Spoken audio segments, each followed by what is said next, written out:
O dia começa na Ucrânia com os dois lados anunciando avanços militares com civis sem garantias de que conseguirão escapar do conflito e pouca esperança de paz no horizonte. Novos bombardeios foram confirmados esta noite. Um deles provocou a explosão de um depósito de petróleo no norte da Ucrânia. Os 65 quilômetros de tropas russas também avançaram em direção à capital ucraniana. Avançam de forma lenta, mas avançam. Estão a apenas 25 quilômetros. A resistência continua. Militares ucranianos divulgaram que conseguiram abater 2 caças que sobrevoavam Kiev.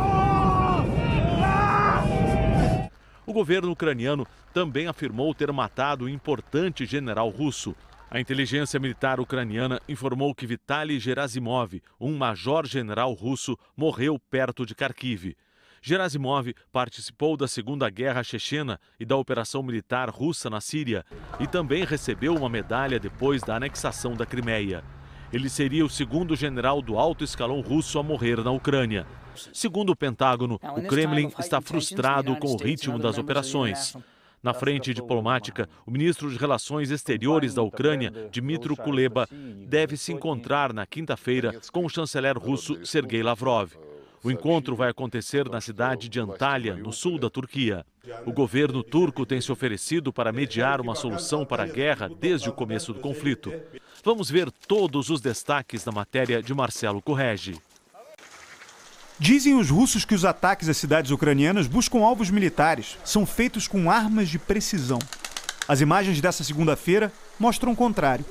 Ou se trata de imprecisão ou de crueldade mesmo.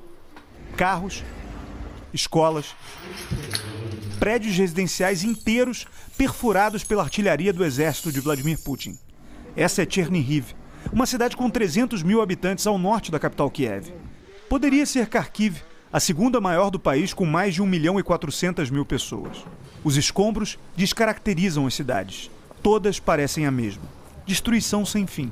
Difícil explicar como eles ficam de pé. Como elas também não caem. Os hospitais de Kharkiv não param de receber civis feridos. Marcas que vão ficar para o resto da vida. Gratidão também. Muito obrigado por salvar a gente. O que faríamos sem vocês? Que Deus te dê saúde e paciência, disse esta senhora para um médico enquanto levava pontos no rosto. Os hospitais deveriam ser ilhas de segurança num país em guerra. Por isso, tantas mulheres, tantas crianças buscam abrigo ali, em dias de cerco a Kharkiv. No entanto, o medo não dá trégua em lugar nenhum. O bombardeio foi tão pesado que quebrou as janelas do hospital, completou o médico. Em Irpin, no subúrbio de Kiev, mais de 2.000 moradores conseguiram deixar a cidade, apesar de tanta dificuldade no caminho. Nesse lugar, fugir também é um ato de coragem. 8 civis, incluindo 2 crianças, morreram no trajeto. A gente de Irpin, eles estavam atirando nas casas, nas pessoas. Uma mulher e uma criança de 13 anos morreram. Todas as casas foram atingidas. É a guerra, é o fascismo, disse essa mulher. O Escritório de Direitos Humanos da ONU fez uma última atualização do número de civis mortos na guerra da Ucrânia. São 406, com 801 feridos. O sofrimento do próprio povo fez o presidente ucraniano adotar um tom ainda mais desafiador nessa segunda-feira. Eu continuo aqui em Kiev, na rua Bankova, e eu não me escondo, não tenho medo de ninguém. Eu vou continuar aqui o tempo que precisar para vencer a nossa guerra patriótica, disse Volodymyr Zelensky, usando um termo com o qual os soviéticos costumavam chamar a Segunda Guerra Mundial contra os nazistas. O exército russo avança lentamente em direção a Kiev. Está a cerca de 25 quilômetros da região central da capital.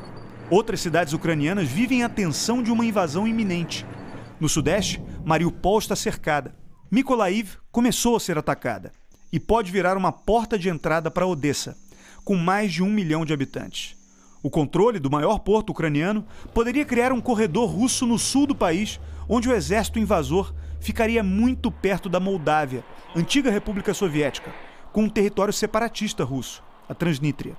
A preocupação com uma invasão à Moldávia foi tema de um encontro aqui no sul da França, em Montpellier, entre ministros da União Europeia e o chefe da diplomacia do bloco, Josep Borrell. Também foram discutidas formas de acolher um enorme fluxo de refugiados vindos da guerra na Ucrânia. Eles disseram que esse número pode chegar a 18 milhões de pessoas. Há poucas mudanças no mapa da guerra, um impasse nesse momento. Vamos dar uma olhada aqui no telão como é que está a situação. Nesse momento, os russos estão mantendo o cerco a cidades como Mariupol, no sul, Kharkiv, no nordeste e ali a capital, Kiev. No cerco a Kiev, os russos avançaram com ataques à cidade de Irpin. Essas cidades estão cheias de civis que ainda não conseguiram fugir da importância dos corredores humanitários. Só que, como a gente vai ver agora, a Rússia propôs alguns caminhos, os chamados corredores humanitários, mas a proposta foi considerada imoral pelos ucranianos. E aí a gente vê qual é o motivo aqui no mapa. Eu vou chegar aqui pertinho. Olha só, a questão é a seguinte: o pessoal que está em Kiev teria que fugir para Belarus, que é aliada da Rússia nessa guerra. Já o pessoal que está aqui nas cidades oeste, como Kharkiv, teria como principal destino a própria Rússia.